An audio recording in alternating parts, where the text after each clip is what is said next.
Hai teman-teman, perkenalkan nama aku Asifa Malia Juliani. Kalian bisa panggil aku Siva, Asifa. Aku adalah mahasiswa aktif Universitas Terbuka semester 1. Dan video ini aku buat untuk memenuhi salah satu tugas mata kuliah Public Speaking 143. Dan aku akan membawakan materi terkait transaksi aman, nasabah tenang, tips menggunakan mobile banking. Assalamualaikum warahmatullahi wabarakatuh. Salam sejahtera untuk kita semua. Adakah di sini yang seringkali menerima pesan dari nomor yang tidak dikenal atau mungkin dari yang mengatasnamakan sebuah bank dan meminta kita untuk mengirim kode OTP? Atau ada seseorang yang pernah kehilangan saldo mereka hanya gara-gara mengklik tautan palsu? Kelihatannya sepele, namun dalam 1 tahun ribuan nasabah sudah banyak sekali yang menjadi korban. Hanya gara-gara mereka mengklik tautan palsu atau menyebutkan kode OTP, mereka kehilangan uang mereka dalam hitungan detik. Mengerikan bukan? Oke, baik Bapak Ibu teman-teman semuanya. Yang pertama yang akan aku bahas yaitu adalah manfaat dari aplikasi mobile banking. Manfaat mobile banking ini memang banyak sekali ya, terkhusus untuk pengguna aplikasi mobile banking ini memang sangat-sangat dibutuhkan, tetapi memang resikonya juga sangat besar. Nah, yang pertama adalah menghemat waktu dan tenaga. Jadi kita nggak perlu lagi datang ke bank.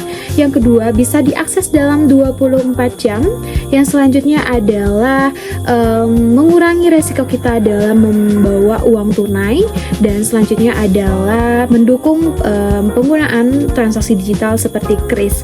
Nah, dimana sekarang untuk pembayaran dan lain sebagainya itu kita sudah bisa menggunakan kris atau scan barcode. Jadi dengan handphone ini kita sudah melakukan transaksi, transfer, pembayaran ataupun sebagainya. Bahkan untuk melihat histori transaksi, kita sudah tidak perlu lagi datang ke bank. Cukup dengan buka handphone, masuk ke aplikasi, login dengan menggunakan password yang kita buat sebelumnya, transaksi sudah berjalan dengan lancar. Seperti itu.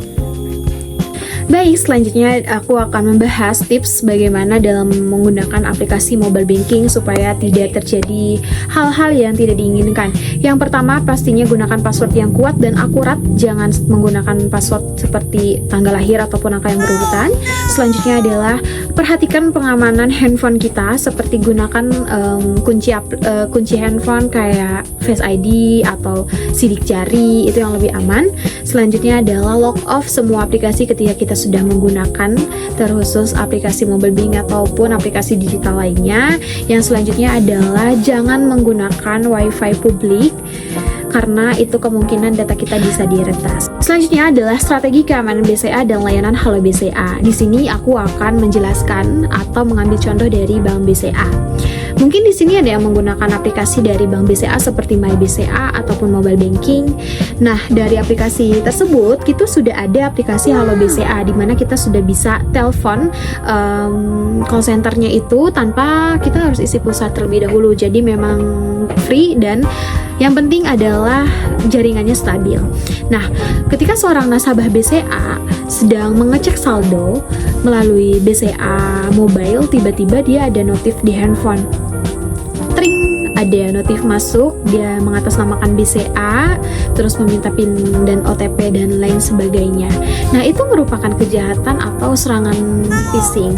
Tapi karena nasabah tersebut ingat bahwa memang itu adalah tindakan-tindakan yang kriminal, jadi dia sadar dan dia langsung konfirmasi kepada pihak banknya langsung. Nah, untungnya ini BCA telah menyiapkan strategi keamanan komprehensif. Yang pertama adalah pendekatan people, proses, dan teknologi. Yang kedua, layanan Halo BCA yang siap membantu verifikasi data dan menindaklanjuti transaksi kecurigaan, dan investasi IT pada 2025 itu di 8%. Yang terakhir adalah komputasi aman untuk menggunakan mobile banking.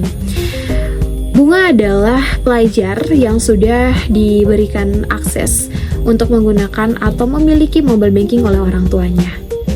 Nah, ketika dia sedang asik menggunakan handphone, tiba-tiba ada SMS masuk dari yang mengatasnamakan bank dan meminta Bunga untuk mengirimkan kode OTP atau PIN ATM-nya. Tetapi Beruntungnya, Bunga ini mengikuti langkah-langkah aman dalam menggunakan aplikasi mobile banking, seperti tidak mengikuti arahan tersebut, tidak memberikan PIN atau misalkan kode OTP kepada si pengirim pesan. Selanjutnya adalah hanya mengunduh aplikasi dari sumber yang resmi, dan smartphone Bunga itu sudah dilengkapi dengan keamanan yang baik. Nah, hasilnya transaksinya aman dan lancar. Jadi, kisah Bunga tadi tuh menunjukkan transaksi bisa dinikmati asal kita sadar menjaga keamanan perangkat dan informasi pribadi. Hadirin semuanya, hari ini kita sudah melihat bahwa memang mobile banking ini banyak sekali kemudahan dalam melakukan transaksi digital. Namun kemudahan ini tidaklah bebas resiko.